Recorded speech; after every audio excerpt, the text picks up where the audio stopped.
Hello everyone. Today we're going over my thoughts on the demo for Project Thea. Project Thea is a turn-based strategy survival roguelite RPG developed by Muha Games and Eri Forest Studios and published by Muha Games. First, the story setup. We start off as someone awoken with no memories in a post-apocalyptic land. The great AI, the artificial intelligence that predicted the fall and set up precautions to aid in the survival of their civilization, tells us we were awoken up prematurely, which caused our memory loss. But since we are the only individual able to communicate with it, we must follow its instructions to aid in the project, the central hub for the AI to help the civilization prosper. Which brings us to character creation. In character creation, the most important choices seem to be the races and the classes. Each will change the choices and some characters in the playthrough. There are two classes that are gender specific, but each class involves a different domain: divine, magic, darkness, and technology. These bring about different starting abilities along with the races. While the races also bring along different abilities and skills, it also plays a part in your starting group. Be aware that some abilities from you and your group are combat oriented, so pay attention to what they do. Next is the world. As you travel the map, you will come into areas you can enter, which will bring you to certain events. These events help shape the world and gives us a better understanding of what we awoke to.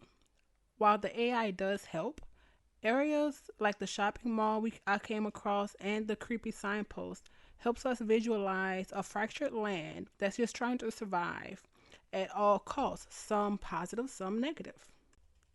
In one playthrough, I met some underground cave dwelling folklore trying to convince their young to stop trying to venture out to the surface.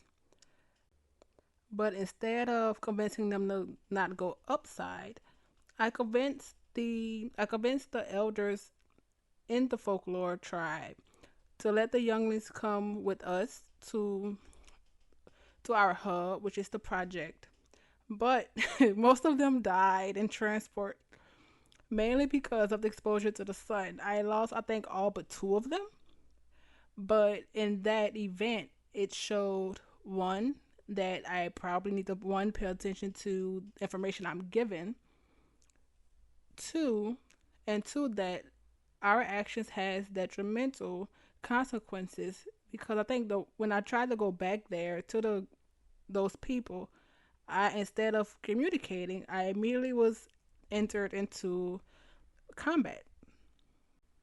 Mechanics. This game has a lot of mechanics. There is a map that takes movement points to traverse. The movement points are reset after ending the turn or resting. You can also use the movement points to enter map locations. Once you rest, each character does whatever you set for them in the camp actions.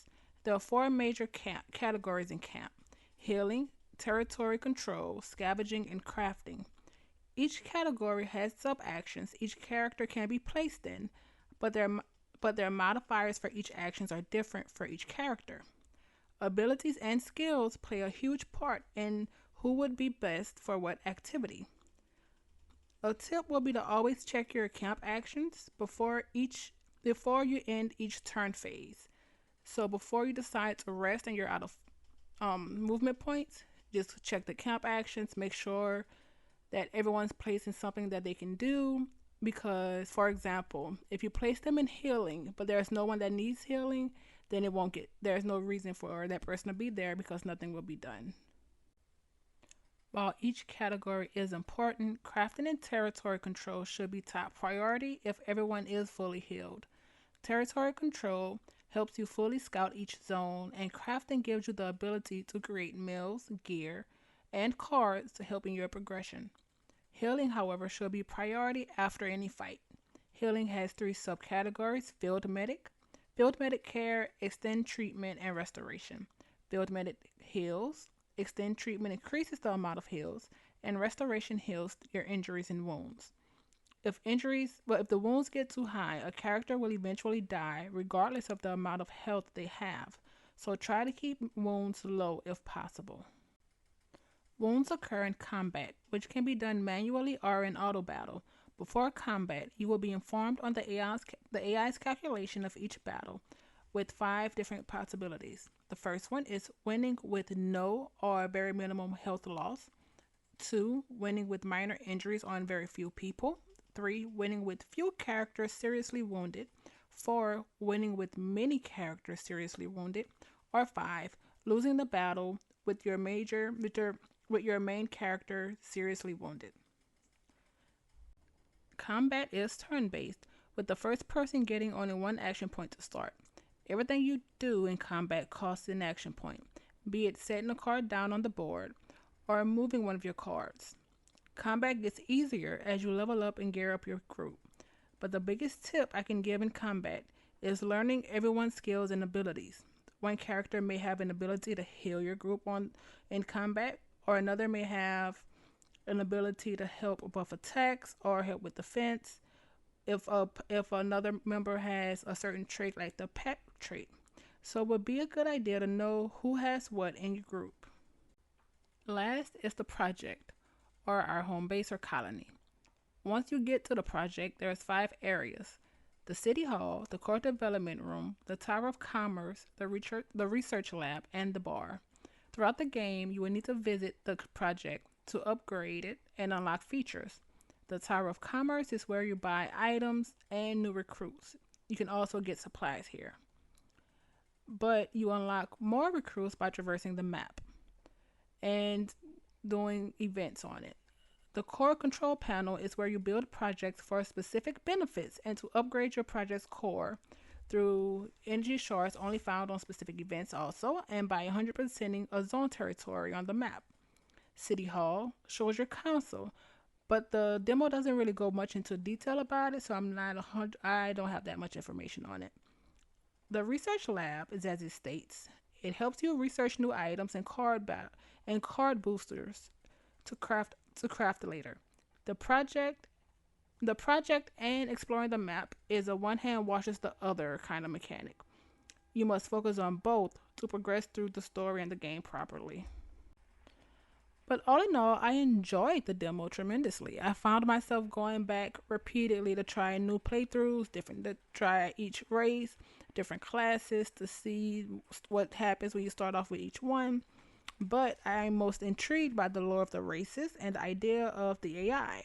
Like, is it actually trying to help civilization, or is it trying to destroy it? Maybe was it the reason of the fall? And why is our character the only person able to actually communicate with it? And while combat does get easier the more you do it, for new players like I was to the franchise, because after I played the demo, I actually looked at the other games of the publishers and the devs and realized there's 2 other games. But without playing the other 2 games, it took me more time than I would have liked to realize that some abilities and skills specifically affects combat.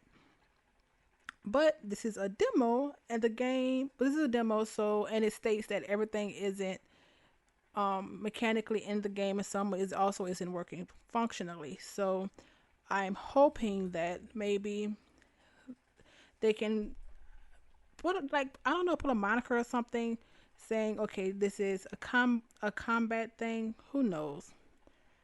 But this is, like I said, this is a demo.